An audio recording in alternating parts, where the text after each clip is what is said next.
American voters will decide on November 3rd whether to give President Donald Trump another 4 years. It's a decision that will be closely watched around the world, as it could define the U.S.'s role in geopolitics for years to come.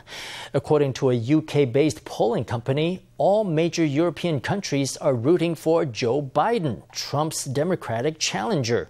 In the Asia-Pacific, 7 out of 8 countries surveyed also prefer Biden, and the one exception is none other than Taiwan.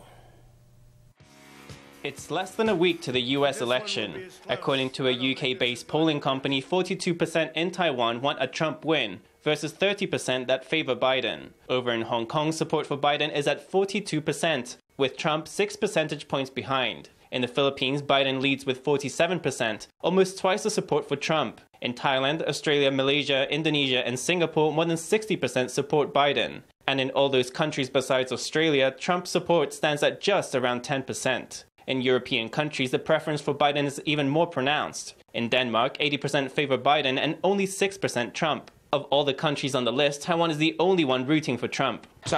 I'd want a Trump win, because now in Taiwan we need to defend ourselves against China and protect Taiwan. He's more anti-communist. I support Biden.